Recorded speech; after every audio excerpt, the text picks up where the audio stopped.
Hey, this is Warren Redlick. Thank you so much for watching.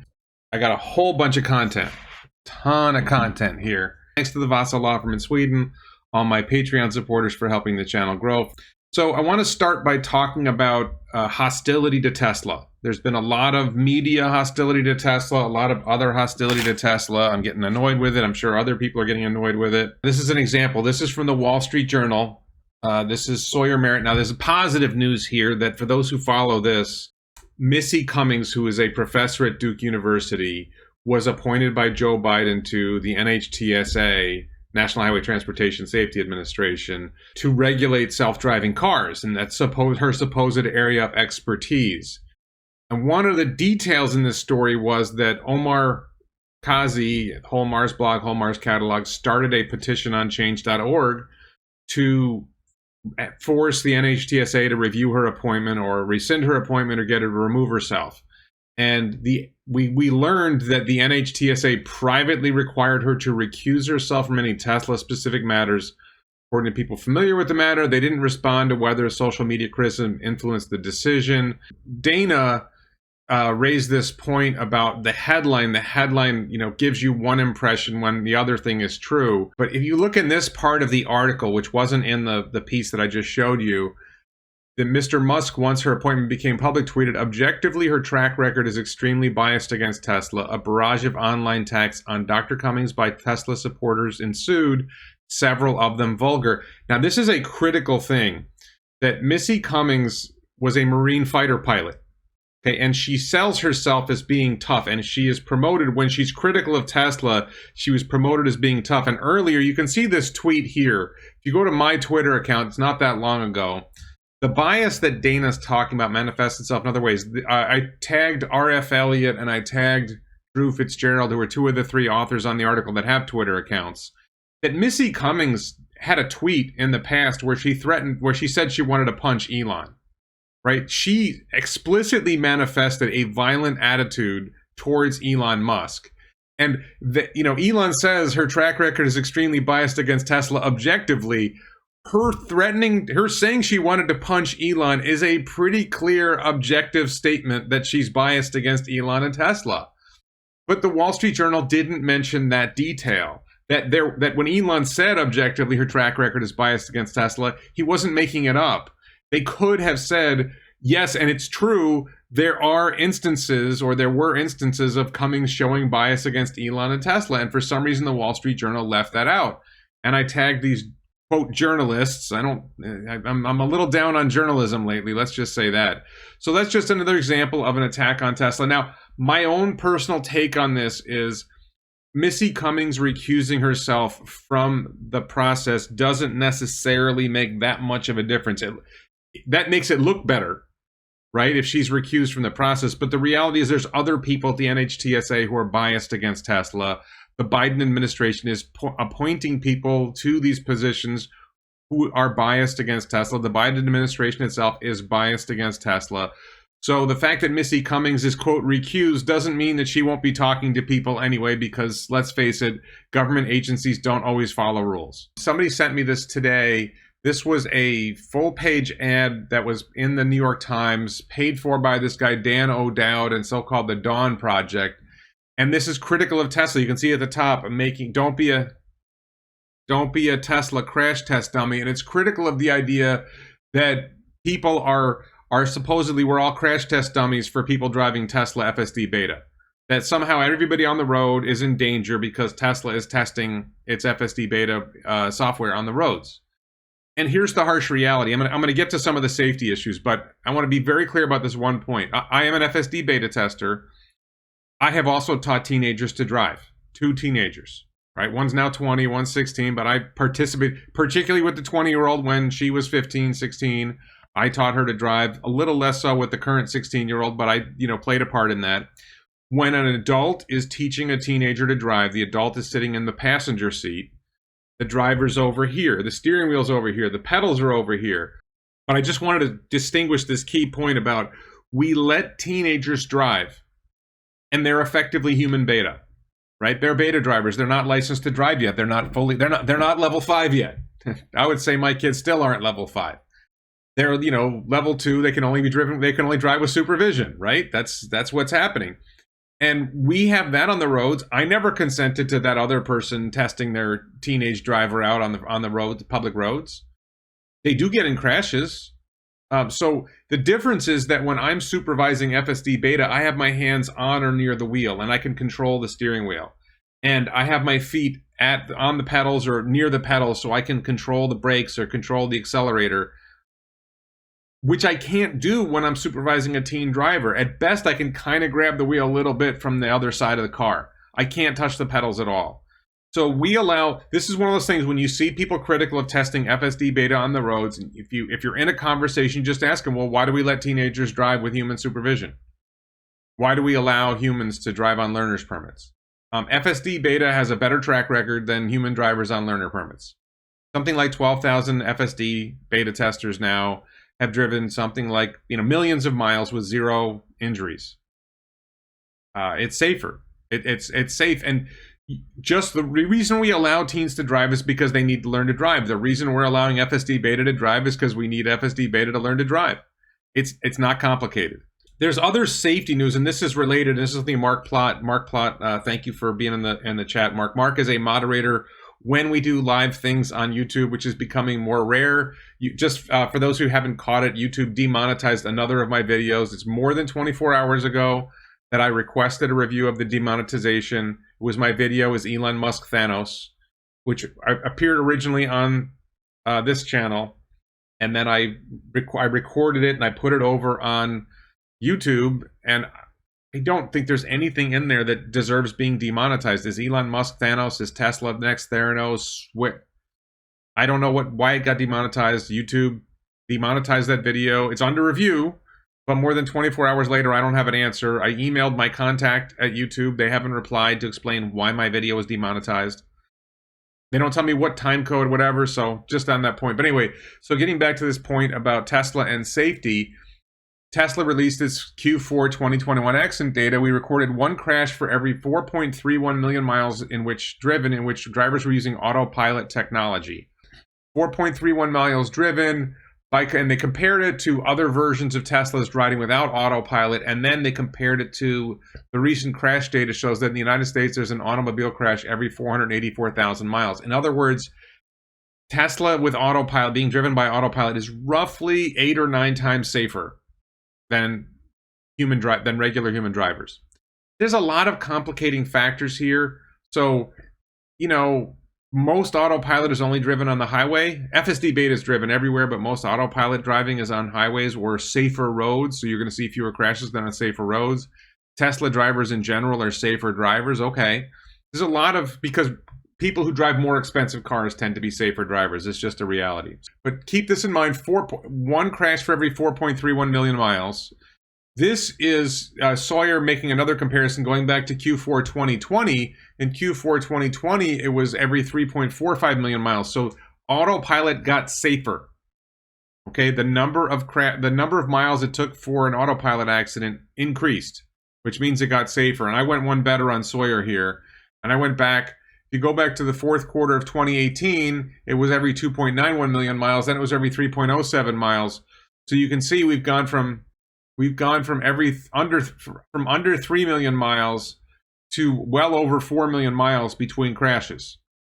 So not only is it safer than the average human, it's getting safer over time. And this is an important goal, because if autopilot gets safer and safer and safer, at some point it becomes clearly safer than human and continues to improve. And this is, you've probably heard me talk about this before. It's very, very important that FSD beta progress, FSD goes into wide release, and at some point we see FSD being used on a broad scale and making cars safer, because about 1 million people a year die worldwide in car accidents. And this push from people like Missy Cummings and from this Dawn Project guy, this push, what they're trying to do is they're trying to slow the development of self-driving cars. At least they're trying to slow Tesla's development of self-driving cars. Somebody told me that the Dawn Project, these guys have their own self-driving software. Imagine this hypothetical. Suppose that Tesla's able to deliver self-driving 1 year earlier by pushing hard, versus this approach that others claim they want where Tesla slows down. if self-driving software hits the world 1 year earlier, broadly, you have to figure, okay, it'll hit Africa 10 years later, 5 years later, whatever. But if the entire world shifts 1 year forward, if we accelerate the transition to self-driving cars by just 1 year, we save 1 million lives. Now, as far as I can see, FSD beta has not cost any lives, has not caused any injuries, just to be clear. But if it did, if it killed 10 people, but it accelerated the transition by a year, then it cost 10 people's lives and it saved 1 million lives. And we don't like the idea of making these choices, but we make these choices every day. We just make them unconsciously. I don't think FSD beta is killing anyone. I don't think it needs to be more risky in order to learn what it needs to learn. So I don't think there's any reason to push it harder than it's being pushed. But this effort by others to make it harder for Tesla to develop FSD, to slow FSD development down, is absolutely shameful. These people are murderers. They are mass murderers. Missy Cummings is a mass murderer. This guy from the Dawn Project, these guys, what's his name? Dan O'Dowd, mass murderer. These are people who want a million or more people to die, right? Because it's really simple logic. If we shift self-driving forward worldwide by 1 year, we save 1 million lives. If we shift self-driving forward in the US by 1 year, we save 40,000 lives. That's just the practical reality, because at some point, full self-driving there's basically 0 crashes, 0 deaths by comparison. Not to mention that human driver accident rates and fatality rates are actually going up. So there's even a bigger argument for that. One last thing I wanted to mention is Tesla fires. One of the popular things people will bash about Tesla will come up later in the Boring Company. I'm going to talk about the Boring Company later in this video. They just released their vehicle fire data. This is before. They had 1 Tesla vehicle fire for every 205 million miles traveled. You go back to 2018, there's 1 Tesla vehicle fire for every 170 million miles traveled. So again, Tesla's getting better at their battery technology. They're better at protecting the batteries and everything. So there's fewer Tesla battery fires than there were in the past, vehicle fires than there were in the past. By comparison, there's a vehicle fire for every 19 million miles traveled. So an internal combustion engine car is 10 times more likely to catch fire than a Tesla. 10 times more likely, more than 10 times more likely to catch fire. So, but it's noticeable. Look at this improvement. Did internal combustion engine vehicles improve their fire safety in the last few years? Probably not. Are we going to see this number get even better for 2021 for Tesla? Probably. As they make newer cars, the newer cars have better battery technology. They have better structural technology in place. I think the single piece casting, particularly on the rear of Model Y, soon to be front casting and structural battery pack, I think those are all going to make Teslas even safer in terms of fires and other reasons. Yes, they're combustion cars, exactly, Mark. So, other detail, again, this is people attacking Tesla. There's these German so-called environmental groups that are, this is an article from Clean Technica, that they're ignoring the impact of German coal industry on water while trying to stop Tesla from opening a factory, and Elon noted it didn't make sense. This is one of these things, like, I do not understand these environmental groups. There's only one way to explain the environmental groups, right? Because the entire messaging about the environment is that climate change is deadly, climate change is going to destroy humanity, climate change is going to destroy the earth, all this stuff. Well, if climate change is the big threat and we have an electric vehicle factory that's going to take internal combustion engine vehicles off the road, that's going to make transportation more efficient in terms of energy, even if some coal is used in generating the electricity, the CO2 emissions from EVs overall is lower than the CO2 emissions from gasoline cars. There's a lot of, and there's other environmental issues. So why are environmental groups attacking Tesla instead of attacking coal? Why are environmental groups attacking Tesla instead of attacking BMW? Why is this happening? The answer to me is obvious. It's happening because the Germans don't want Tesla to succeed, because it cuts into the German auto industry. So this is a fraud by the German environmental groups. They're not genuine environmentalists. Genuine environmentalists would want more EVs. So just one example of lies attacking Tesla. I think I have a little bit more here. This one just is astonishing. This is absolutely astonishing. The state of California is proposing to tax solar. They're proposing to tax solar. It's not like a small tax. This is a large tax on homes generating solar, maybe others generating solar power. This is crazy. This is crazy. I thought we wanted solar to reduce the use of climate change affecting, CO2 producing fossil fuels. This is like bizarre. It's not just a cash grab, Mark. Mark is saying that this is a cash grab. This isn't just a cash grab. This is an actual attack on the development of solar power, which is crazy, right? So I'm sorry, I live in Florida, and although I'm a registered Democrat, and I try to avoid politics in my videos, particularly since this is going to be going on YouTube later. Ron DeSantis is the governor of Florida, and the left hates him. But Florida has very, very pro solar laws, very pro electric vehicle laws, very pro self-driving car laws. And California is like at war with what Tesla's trying to do. I mean, if you are environmentally inclined, then you probably are appreciative of what Tesla is doing, both in terms of electric vehicles and in terms of solar. And the idea that the Democrats in California, Democrats in California used to lead the country in smart environmental, pro-environment decision making. This is like the exact opposite of what I think anybody expects of California Democrats when it comes to a topic like solar. This is just bizarre. There's like an endless stream of attacks on Tesla, an endless stream of attacks. They're attacking solar. They're attacking this is just crazy. And this is why I think there's a rumor that Tesla's going to shut down Tesla Fremont. I don't think so. I think Fremont will continue producing. But this barrage of attacks, once Giga Texas is up and running, could Tesla just pick up sticks from Fremont and take all the machinery? It would take at least a few months, maybe 6 months to move everything, but get a new spot and start producing somewhere else and just get the hell out of California. I mean, this is crazy. This is absolutely bizarre. Sorry. So let's see. There's another media. This is just like the start of this video is like heavy on media attacks on Tesla. Tesla delays Cybertruck production again. This time to Q1 2023. Elon already said that Cybertruck was going to be delayed to... First of all, they didn't delay production to Q1 2023. That's not accurate. The article's misleading.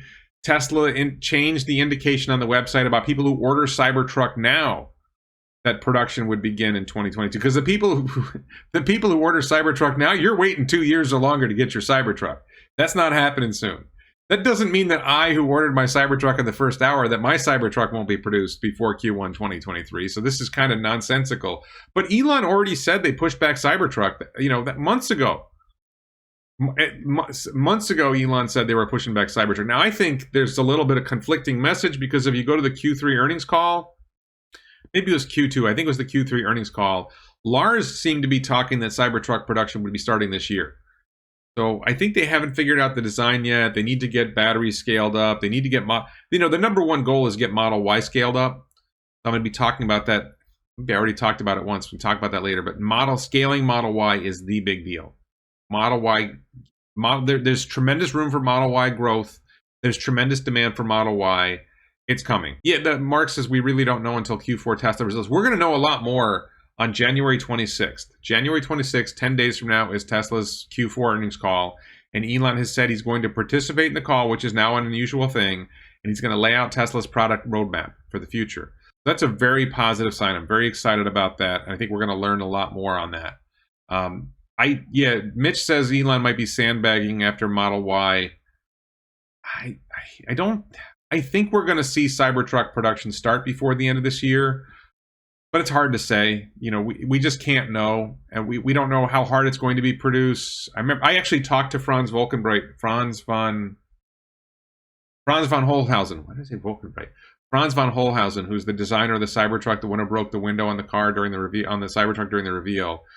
And he said it's just a different type of vehicle to produce. They've got a lot of learning to do. We talked to him at the Plaid event about that. So, some other Tesla news. There's been this hot issue in the last few days about the heat pump. I think it's primarily Model Y. It may also be some Model 3s. That they were having issues, particularly in Canada, which is north, where it gets cold. They're having some problems getting the heat pump to work properly, and this is affecting a lot of cars. I think there may even be a Canadian government investigation.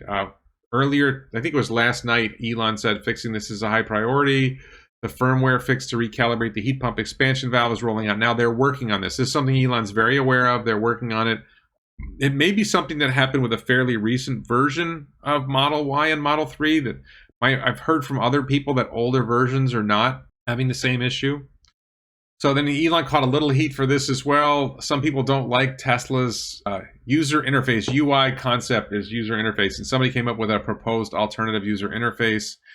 Elon responded kind of unusually, saying almost all input is error. Cars should do the right thing automatically. I don't love the user interface. I don't spend a lot of time worrying about it. I mean, it could be better, but Elon's point is the car should figure out what the user interface needs to do. I think there's a middle ground here. I think people are worrying too much about this, but the current user interface is growing on me. I'm getting more used to it.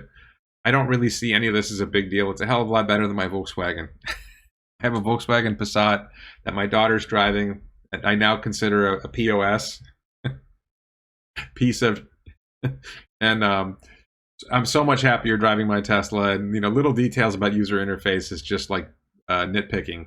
Car's a great car. Okay.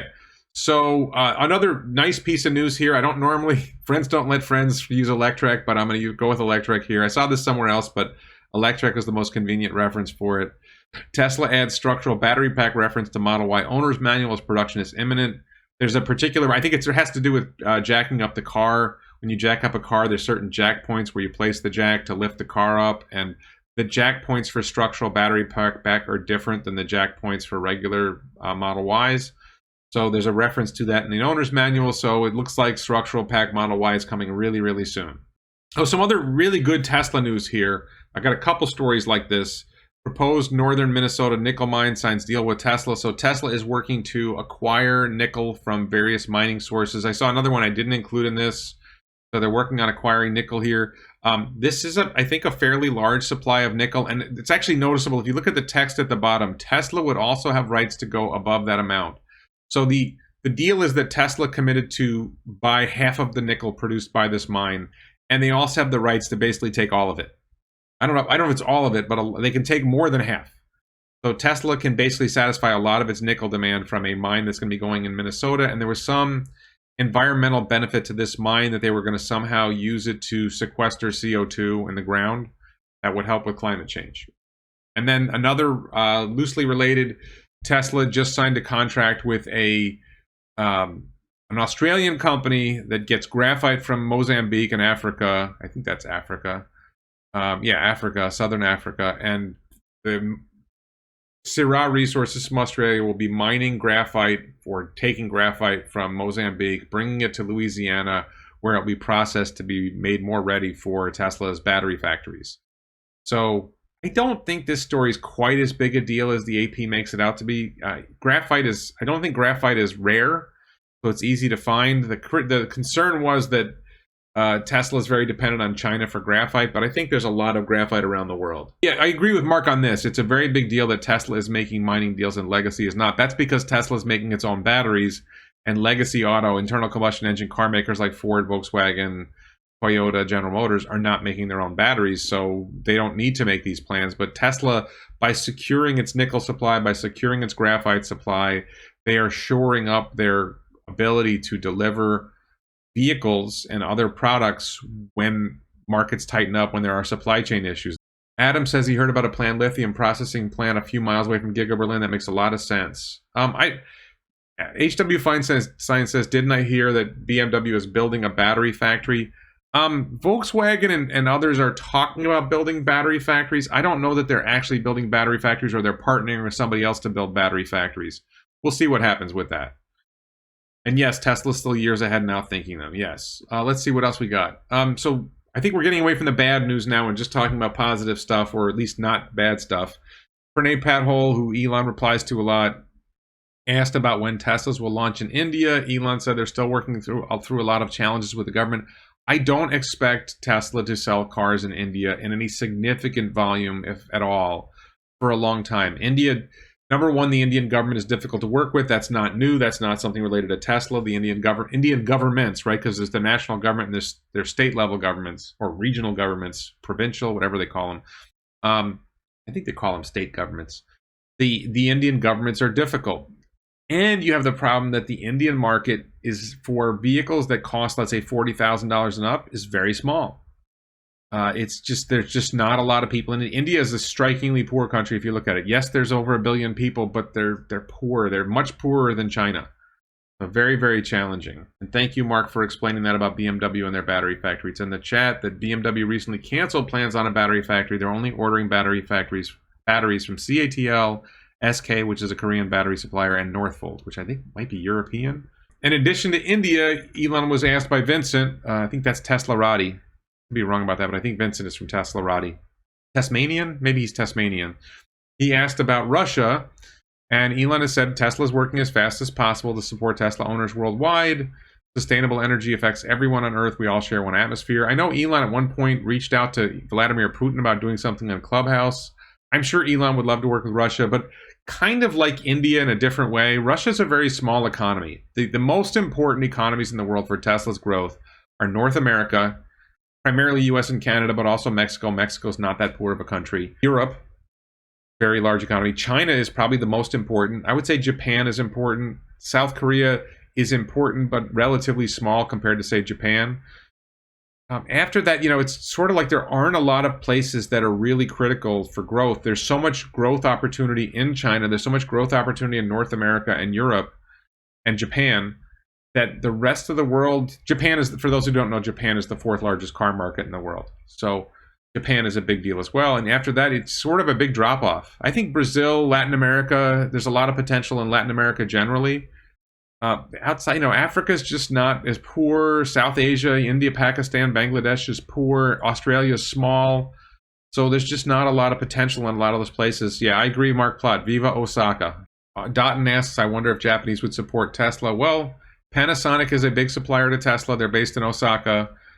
The board member, Hiromichi Mizuno, is from the Osaka area, I believe. He's very well connected in Japan. I think there's a lot of potential. I talked to somebody, you would think at the national level they would oppose Tesla because of Toyota and other Japanese car makers, Mitsubishi and so on. But I was told that a lot of those decisions are local, so I think Osaka might be more likely to support Tesla, especially if Panasonic's on board. So we'll see. All right, let's see what else I got here. Another tweet from Elon. So there was this conversation. This is like a complex conversation about machine learning from Lucas Bayer and Horace He and Jeffrey Lee. They're talking about this. And Jeffrey Lee in this conversation about what it's going to take to basically improve performance of machine learning. And Lucas is talking about sparsity and that floating point operations are not, I'm sorry, this is kind of technical, but that they're not really a good measure. Jeffrey Lee says maybe someday when we have GPUs, graphical processing units, that do sparse tensor computations efficiently, then sparsity can really reduce computation. And Elon says Dojo. Now, Dojo, as I understand it, is not using GPUs. It's using its own special processing design. There's also something called TPUs. Google's machine learning uses something called a TPU instead of a GPU, tensor processing units. So I think it's very promising that Elon brought up Dojo in this conversation. Apparently, one of the benefits of Dojo is that it will do sparse tensor computations efficiently, and then sparsity can really reduce computation, which means that Dojo will be really, really hyper efficient at doing the machine learning necessary to improve full self-driving. So great stuff. This is really good news. Any truth of Tesla buying Toyota? I don't see that happening. No, that seems highly unlikely. How can Tesla export energy made in desert regions? I don't think Tesla needs to export energy made in desert regions. I mean, Elon has talked in the past, a long time ago, about carrying electricity long distance using, I think, DC wiring. But, the practical reality is it's easy enough to produce solar energy in places close to cities that you don't need to produce them in deserts and carry the electricity extremely far.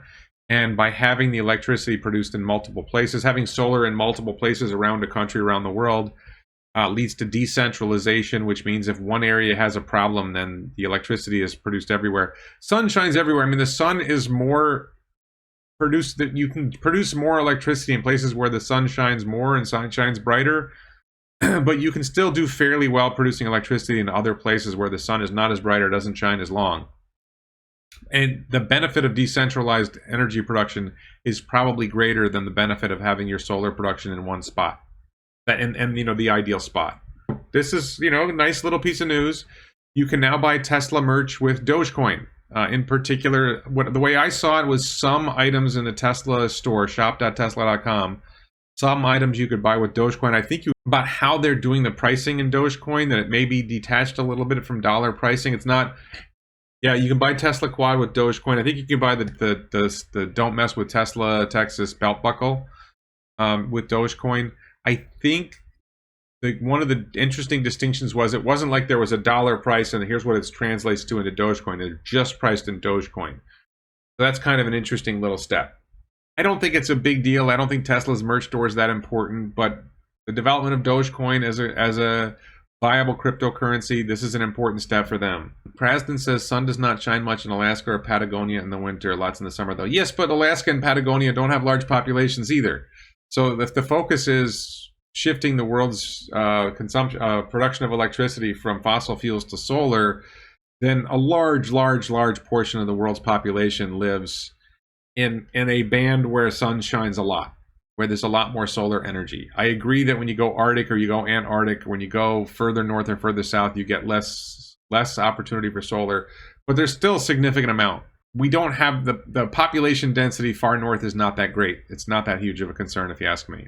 Again, thanks to the Vasa Law Firm in Sweden, all my Patreon supporters. Thanks to my local supporters as well. If you're watching this video, you can join the channel as a supporter, not just as a member. I think it's $5 a month. It allows you to comment in the chat. You can comment in the chat. You can comment on the posts. There are supporter-only posts. There are things I can't say publicly that I have to put behind a paywall, or I just make some videos for supporters because of censorship from YouTube and Patreon. So that's what's going on there. So if you are willing to support this channel, I appreciate it. If you want to support me on Patreon, you want to support me as a YouTube channel member, any support is appreciated. I'm personally trying to push for locals because I think this is the platform where I can speak more freely, and I value that. Massimo, I'll show you these other things. There's this talk about how supposedly, there's this line here, many experts warn that a sixth mass extinction crisis is underway. Many experts. This is something we're seeing in the media a lot, aren't we? The experts say, experts warn, blah, blah, blah. This time entirely caused by human activities. Really, we're going to dive into this a little bit. Elon Musk says there's a 100% chance of all species extinction due to expansion of the sun unless humanity makes life multiplanetary. There are other, potential extinction events coming. Whether this particular mass extinction crisis, which I'm going to dive into in a second, is something that's a real threat that we should be worried about. There's a lot of things we need to be worried about. Maybe this isn't it. And Elon's point, let's get off this rock. Let's expand humanity around, to other places in the solar system and beyond, and then humanity will be safer. So some points about this. I actually went and I found if you go to my Twitter, I found the article. It's down here. This is the actual journal article that these articles are based on. There's all these stories. There are all these articles. Sixth mass extinction. Like they just played this story up. So I went through this, and they estimated that since the year 1500, the Earth could have already lost between 7.5 and 13% of the 2 million known species on Earth. We're going back to 1500? Like humanity's been causing extinctions for 500 plus years? Really? We're going back to 1500? And then there's this great line here. We focus on mollusks, and this is how they did their research in this article. They focused on mollusks, and extrapolating broadly, we estimate that since around AD 1500, possibly as many as 7.5 to 13% of all 2 million known species have already gone extinct. And I just said, does extrapolating boldly mean making things up? I used a different word than things. We focus on, so extrapolating boldly, what the heck is extrapolating boldly means? We're just making stuff up. They're making it up that this is a mass extinction crisis, and there was more here. The media picks this stuff up without bothering to read the article, look for more moderate language. So in the article itself, we say we consider that the sixth mass extinction has probably started. So we've gone from it's already in progress to it has probably started. And it's a potential event that may occur. It's a potential event that may occur in the future. That's really different from the headlines. Earth on trajectory to sixth mass extinction, say biologists. And by the way, the many experts. The article's written by two people, and one of them is an actual scientist, probably a real scientist, and the other one is a science communicator, which means there's somebody who talks about science, not a real scientist. You go down here. Then there's this in the article. It said, did it begin with the first expansion of modern humans out of Africa 200,000 years ago? Wait a minute. So we're not talking about the Industrial Revolution necessarily. We're not talking about humanity. We could be going back 200,000 years. What are we talking about? You know, they're so flexible with their definitions of things. It's just crazy. Mark says, I thought Earth was only 6,000 years old. We're not going there, Mark. We're not going there. I don't think the Earth is 6,000 years old. That's just an opinion. On another topic, Clean Technica noted that solar power will account for nearly half of new U.S. electric generating capacity in 2022. Elon says most people have no idea how fast sustainable energy is growing. To be clear, I don't know how much new energy electric generating capacity there was. This is only half of new capacity. There's still an awful lot of other out there. Solar is not that big a part of solar, and wind should grow to be a big part of all energy, but they're not quite there yet. So, but it's interesting. It's good to see that growth, and I think it's going to grow faster. I think Elon's point. This is kind of interesting. We got this product roadmap coming. January 26th. Are they going to talk about solar in their product roadmap? He didn't say a vehicle roadmap. He said a product roadmap. So are we going to hear about Megapack? Are we going to hear about Powerwall? Are we going to hear about solar roof? I think there's a lot of potential to hear about a lot of different things on January. I don't want to get overly excited about January 26th, but it would be really nice to get a product roadmap that's broader than just cars. Going to SpaceX news a little bit. Starlink, the SpaceX internet satellite provider, internet service provider constellation of satellites, is now approaching 1,500 Starlink satellites active. 272 more are moving into operational orbits, and the laser links activate soon. I jokingly said on Twitter that this means Skynet is going to be becoming self-aware soon. Skynet is the precursor to the Terminator movies. When Skynet became self-aware, it decided that humans were a threat. Anyway, Starlink is gaining, and I responded to this. I have some plans for changes in my life. So those who have been following me know that there's different changes going on in my life. I finally ordered Starlink. I'm expecting to use it on my initial plan is to use it on my acre of land in the middle of nowhere, but there's a decent chance I'll be moving up to the Canaveral area, or at least significantly closer to Canaveral, and I want to have Starlink there. Might get an RV and travel with an RV, and if I travel with an RV, Starlink would be really nice. Those who don't know already, I have a girlfriend. My girlfriend and I both are able to work on the road, or in different locations. Her career allows her to do things on the move as well as mine. So if we had a Starlink on an RV, we could go anywhere in the country and do our work and continue to travel and see the country, see the world, whatever. So that's something that may happen. So I ordered Starlink. I believe I should get Starlink in the summer. I mean, I think it's a lot of orders, and I'm probably, I'm back of the line because I just ordered it. But it would be nice to get Starlink and get that set up. And I could deploy it already on my cabin, on my acre. So looking forward to seeing that. Probably going to be moving up to Canaveral November-ish 2022. Not Canaveral itself, but near Canaveral. SpaceX had a launch. They launched the Transporter 3 mission, and they stuck another landing, so we're significantly over. I think we're 102 or 103 successful orbital rocket booster landings. More than 6 years from the first orbital rocket booster landing, and still no one else has tried. Skynet sounds more appropriate than Starlink. That name must already have been taken from Dotton. Skynet is a reference to the machines, the artificial intelligence becoming self-aware and deciding to take over the world and kill all the humans. So probably a bad name. Let's see. Krasden says, I seriously doubt that solar will be much more than ethanol, 15%. If you want zero carbon, you really need to go to nuclear fission or fusion. I disagree with you, Krasden. And Elon disagrees with you. If you combine solar and battery backup, then there's lots of solar energy hitting the Earth's surface. The problem with nuclear has some value. I'm not saying nuclear has no value. The problem with nuclear is that it ends up taking a lot of land because you put the nuclear power plant in place here, and you have to set aside all this land around it to keep people safe around it. And if you just filled that land with solar panels, you would generate more electricity than you would generate with nuclear. Nuclear takes a long time to get approval. Solar is easy to get approval for. And the battery backup, as long as you get lithium iron phosphate batteries at reasonably inexpensive prices, you can back up solar and wind really easily, and it in many ways is more effective. Starlink lease program, I'm not worried about that. Let's see. H.W. Feinstein says he's been waiting for Starlink in Washington since day one beta open. Yeah, I mean, my cousin has Starlink. My cousin lives in southern New Hampshire. He has Starlink. Solar is already the cheapest and getting cheaper. Yeah, the problem with nuclear is This is from Mark Plott. Nuclear is getting more expensive. I haven't followed nuclear. Nuclear power should be reasonably priced if it was done right, but everyone is paranoid about nuclear, so it's hard to do it right. It's hard to do it at low cost right.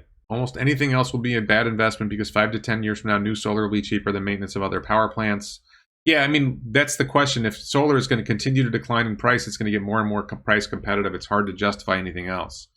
So they did the Transporter 3 mission, and they did the orbital rocket booster landing, and still, 6 years after the first SpaceX orbital rocket booster landing, no one else has even tried. So whenever somebody tells you, oh, Tesla doesn't have that big of a lead, SpaceX doesn't have big of a lead, the competition's coming, where are they? Where's the competition for landing orbital rocket boosters and reusing orbital rocket boosters? What is that? The New Zealand company, Rocket Lab. I know Rocket Lab's making some progress, but they still haven't propulsively landed an orbital rocket booster. They got a ways to go. They're the only one that shows significant promise to me. Yes, Dotton says the sun is nuclear, but safely out in space. We have this nuclear fusion reactor 90 million miles from Earth that provides us with plenty of energy. We don't need to worry about it. Mitch says, considering repurposing my 2012 Tesla Model S 85 kilowatt hour pack and going off-grid completely when my Cybertruck arrives is not worth much as a car any longer, under 18K. Mitch, the concern I would have about that, and this is from J.B. Straubel, who was the chief technology officer at Tesla, that before he left to form Redwood Materials, which is going to do battery recycling, is that the quality of the batteries from a car to go into battery storage for your home, the battery quality may not be that high. It's not going to cost you that much to get. I mean, it is 85 kilowatt hour pack. Let's say you got 60 kilowatt hours left. That's like 5 power walls. So it's pretty good from that sense. But JB expressed concern that those batteries would not be as reliable as they need to be.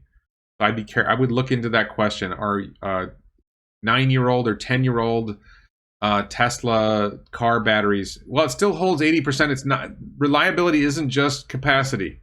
I'm not saying I understand it. There was this interview where J.B. Straubel was asked that question, and he felt that used car batteries were not reliable enough for utility grade grid storage, energy storage. Is it good enough for a home? Probably. I'm just concerned. I'm impressed you still got 80%, by the way. That's really cool. I'm at 95%, I think, on my 2018 Model 3. Brett Winton, for those who don't know, is an analyst with ARK Invest. And Brett made this interesting point. In 2005, people looked at cell phones and they said, most economically important device in the world, trillions of value created. So you're massively long on Nokia and BlackBerry. And the iPhone's 07 release only validates the thesis. So you double down, and by the end of 2007, you're a hero. And can anyone catch the cell phone thing? And people who were big investors in Nokia and BlackBerry just did not see the iPhone coming. And Elon responded to this tweet. That's why I have it here. This is what's happening with Tesla right now. Is Tesla is crushing it, and nobody sees. I think that's what the reference is. That nobody sees that Tesla is going to destroy the car industry. Krasden, I would certainly like to see Tesla go 100% solar for all their factories and unplugged from the grid. I don't think they can do it today. Would love to be proven wrong. They can't do it today. There's just not enough solar being produced. We need to scale production of solar cells. And Tesla is working on scaling production of solar cells. But it's going to be a long time before they produce enough. And, the energy required to liquefy aluminum alloys for gigacasting machines, for, producing steel, the energy required is really, really high, so it's going to take a while before we get there. Boring Company news. I wanted to talk about the Boring Company. I'm a huge fan of the Boring Company. Bunch of things going on with the Boring Company. Really happy to see a bunch of news from them. I'm going to show the Proofrock tweet in a minute. Elon's tunnel system works, but the real test is still to come. Electrek saying, using Elon Musk's boring tunnel at CES 2022 hardly groundbreaking. Of course, Electrek has to be negative in some way. And then this one Mashable video shows apparent traffic jam in Boring Company tunnel. Not true. Not true. If you actually watch the video, the traffic slowed for 1 minute. And they're calling that a traffic jam. And all the crazy Tesla haters, Elon haters, were saying, oh no, there's going to be a fire in the tunnel and people are going to die. And they didn't prepare properly. They don't have fire suppression. They don't have ventilation. They don't have emergency exits. None of which is true. Right? Somehow these idiots watched a YouTube video and they know more about the safety of the tunnel system than the Las Vegas City engineers, Clark County engineers, and Las Vegas Convention Center Authority of engineers, who all looked at the proposal and said, hey, this looks good. And they all supervised the construction, and they all said it looks good. It is literally groundbreaking. And I agree. It is literally groundbreaking. So here's Proofrock. Prufrock, if you're not familiar with it, what's going on with Boring Company is the original boring machine was called Godot, and then there was Linestorm, was supposedly going to be the transitional boring machine, and then the next one was going to be Prufrock. So Prufrock is actually in operation, tunneling in Las Vegas, getting close to the Resorts World location, which I physically went to Resorts World, but I saw pictures of Resorts World. I think maybe I did go in and see that. So that's going to be the first stop that the Boring Company is going to reach in Las Vegas, on the Las Vegas Strip, and then they're going to bore a tunnel up the Strip all the way, something like 29 miles of tunnel, 51 stops. It's going to be a great system. They're making great progress. So Prufrock actually being in operation is a really good sign. My guess is they're going to continue to optimize Prufrock, but this is really good news. This is from Las Vegas Convention Center Authority. This account up here, Vegas Means Business, is the Las Vegas Convention Center Authority.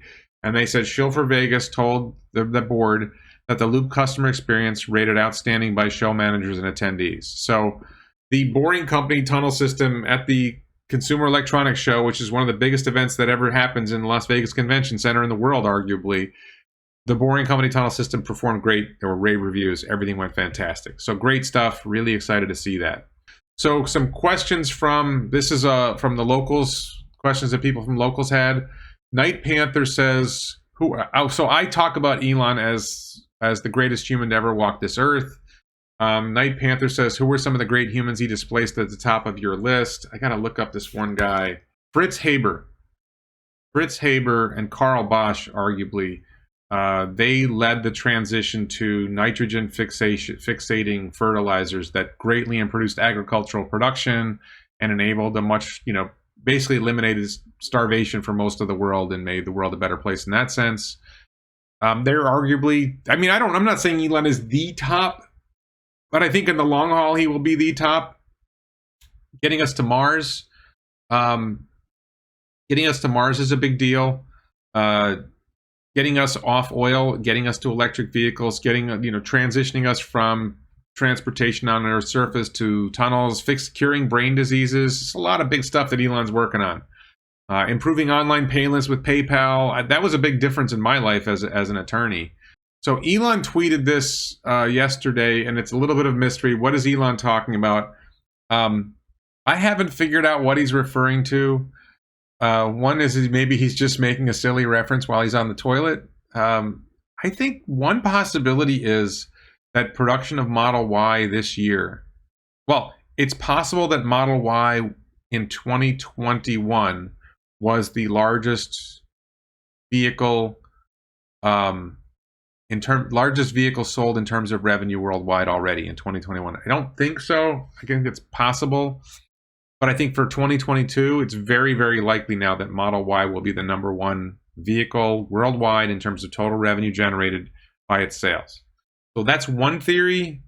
I don't know what else it might be, but I think it's a great question. This is one of those mysteries that Elon left us. I don't have a great answer for you, Alexander, but that's my one guess is it's that. Victor says, been watching a lot of videos this week by other creators focused on Tesla. One rumor is that there'll be a smaller Cybertruck to go along with the one we know about. I don't think we're going to see a smaller Cybertruck until 2024 at the earliest. I think that there's so much demand for the larger Cybertruck, and the demand for a smaller Cybertruck is relatively small. I mean, you just look at F-150 vastly outsells the Ford smaller Chevy, the Chevy, pickups outsell the Chevy Colorado. Was it the Ford Ranger, right? The F-150 massively outsells the Ford Ranger. So I don't think the smaller Cybertruck is a high priority. Will they do a smaller one for Europe at some point? Yeah, but that's got to be at least 2 years away. Europe might want a smaller one, but European demand for pickup trucks is nothing compared to American demand for pickup trucks. And Americans want bigger pickup trucks. Canadians want bigger pickup trucks. Australians want bigger pickup trucks. And let's face it, some of Europe will figure out a way to use the larger Cybertruck. Another rumor is that the $25,000 car will be announced by March. I think that the product roadmap on January 26th could include reference to I don't call it the $25,000 car. I don't think Tesla's going to stick to the $25,000 pricing. The Battery Day vehicle, right? The vehicle that they described on Battery Day That should be in the product roadmap. If Elon's going to lay out the product roadmap, then that should be part of the product roadmap. And then afterwards, a van will be announced. Van would presumably be part of the product roadmap, but I think the van will be built. I think they will build a van on the Cybertruck platform, but it's just too soon. I haven't heard, he asked all those rumors you've heard from any sources you might have. I have not heard any rumors about any of this. I mean, there's rumors, like people, I would say more like wish list, that people want these things to happen, but I have not heard any sources saying anything about the battery day vehicle, other than what we've heard in investor calls, the official earnings calls. Elon did mention a Wolverine version of Cybertruck, a smaller version of Cybertruck, but again, I think that's way off. I haven't heard any meaningful rumors after that. I think van should be a really high priority. There's a lot that can be done with a van, so let's hope for that, but we'll see. Actually, I have my one little theory is that Tesla is going to produce a trailer to go along with Cybertruck, a travel trailer to be towed behind Cybertruck, because they did show it in some of their imagery for Cybertruck. So they may have their own design for a trailer that they're planning to sell, and it is something that a lot of us want, right? Like if they sold a trailer to go along with Cybertruck, I'd probably order it. What do I think of Elon's tweet about the Tasmanian devil? I think he was just being silly. Battery trailer. So somebody just did this article about trailers that would not only have batteries but have their own drivetrain, so that they could contribute to they would increase the range of the vehicle plus trailer. I think that there's probably regulatory issues with a trailer that has its own drivetrain. There's probably a reason why we don't see that already, so that might be an issue. I'm just not sure that's going to happen. AK asks, this is from Patreon, does inflation help or hurt Tesla stock? On one hand, all asset prices theoretically rise, but on the other hand, sustained price increases can damage consumerism. The story, as I understand it, is that when inflation rises, I think it's really more about interest rates than inflation. When interest rates rise, then the value of investing in bonds becomes relatively more competitive compared to stocks. And I don't fully understand the rationale that this supposedly affects growth stocks more than regular stocks. None of that makes sense to me. And there's this other theory. I like this theory, AK, that all asset prices rise with inflation. So what I see coming is we're going to have some kind of economic crisis. And when there's an economic crisis, then companies that are more innovative, that are more successful, outperform the other companies in a crisis. We saw that with the last 2 years. That Tesla outperformed its competitors. Tesla grew dramatically over the last couple of years, from 300 and some thousand vehicles to 934,000 vehicles. Not quite triple, but pretty substantial growth in just 2 years in the middle of a crisis where other car companies shrank their production. Mark asks, when will Megapack sales explode? I think we're going to see massive increase in Megapack sales this year. I don't know when the Megapack factory goes online and starts producing. I think the Megapack factory may be close to done. I'm just guessing. That's actually something I would like to find out more about. What's the status of the Megapack factory? Because, Drew Baglino talked about a flotilla of batteries coming over from China. I think specifically lithium iron phosphate batteries. There's been stories about Megapack. They're building a larger version of Megapack. I think by larger, they're referring to larger in volume and mass, weight, because they're using lithium iron phosphate, which weighs more and takes up more space. Adam says bond yields affect the discount rate used for growth stocks where earnings are mostly in the future. Institutions think this way. Yeah, when you're pricing out what is this stock worth 10 years from now, you have to discount it based on a discount rate. And if interest rates go up, the discount rate goes up. So I don't think it's inflation directly. I think it's inflation's impact on interest rates. So I do think we're going to see Megapack sales increase dramatically 2022, 2023. My guess is we're going to have more Megapack factory announcements in the next couple of years. Probably one in China, probably one in Europe, maybe another one in the US. Maybe they'll enlarge the one that they have in the US. A lot of potential for a lot of Megapacks to be produced. Maybe Australia. I think there's a lot of potential for Megapack in a lot of places. How fast will Tesla ramp production in the Austin Gigafactory? How about the German Gigafactory? That's really hard to say. My general sense is we should see production ramp faster than Shanghai because they learned a lot from Shanghai, so the ramping should go quicker. Because they have fewer parts and fewer processes, it should ramp quicker. But, German Gigafactory, is the German government going to get in the way? I think we're going to see Tesla's Texas factory ramp fast. That's just wild guesses on my part if I start predicting where I think that's going. Mark asks, I've heard that AI learns faster and faster. Will this happen with FSD? This is already happening with FSD. Exponential growth. It's hard, it's hard to measure. Like, what do you mean? How are you measuring the learning? How do we measure learning? That's a hard one to answer. I don't think it's so easy to measure learning anyway. Bert asks, for city and urban dwellers, robotaxis sound great. For some of us, it's 75 miles to the nearest Costco, Sam's, or Home Depot. The first 2 miles are on unmaintained dirt roads. Do I think Tesla will sell vehicles that can be driven manually after 2030 or 2035? So I get these comments and questions like this a lot, that there are rural people who live, way out in the middle of nowhere, and that they're not going to be well served by a robotaxi network. Well, they eventually will be served well by a robotaxi network, but the practical reality is the goal is to transition humanity to sustainable energy. And most of humanity lives in cities or suburbs by a large proportion. So it makes sense to focus on delivering to the larger populations first and getting to the rural populations later. Cybertruck will serve rural populations. Get your Cybertruck order in. If you live out in the sticks somewhere, get your Cybertruck order in. Yeah, Dotton says 2 million cars in 2022. That is my aspirational goal for Tesla in 2022. I mean, they outperformed my expectations in 2021. And I look at the numbers. If Giga Texas and Giga Berlin ramp reasonably fast, if Shanghai continues to grow as much as it's been growing, it may be that Shanghai alone produces 1 million vehicles in 2022. I don't think it'll reach 1 million. I think there's some upper limit on what Shanghai can produce, but we'll see. Adam says the risky part of the production ramp is temporarily decreased gross margins. The stock market can overreact to it. Doesn't matter if you hodl. I think there will be some gross margin effect, but I don't think it's going to be big because Shanghai is producing the bulk of the vehicles. Shanghai and Fremont are producing so many more vehicles that the Berlin and Texas margins will be small. The Berlin and Texas share of the numbers will be small at first. I think it might hold it from growing. I don't think we're going to see a decrease in gross margins. I think Giga Shanghai continuing to grow will actually improve gross margins overall. Mark Plot says Tesla will exceed 30% gross auto margin. I think that's correct. I tend to agree with Mark on a lot of things. But anyway, I want to thank everybody for watching. I guess I didn't sleep as well as I wanted to last night. No good reasons for that. Nothing exciting. Just stayed up too late. We went to Key West and we did some bar hopping and got back to the hotel late. Had a great time in the Keys. And I want to thank everybody for your support. Thanks to the Vasa Law Firm. Thanks to my local supporters for supporting the channel. Really appreciate everything that you do. Did I eat key? I think we did. We had a key lime pie dessert that was mixed with raspberries. It was in like a cup instead of an actual key lime pie. I think the raspberry and there was something else in it. Flavor dominated the key lime flavor. You could still taste the... I'm not a big key lime pie fan, but this particular version of it was better. So that was good stuff.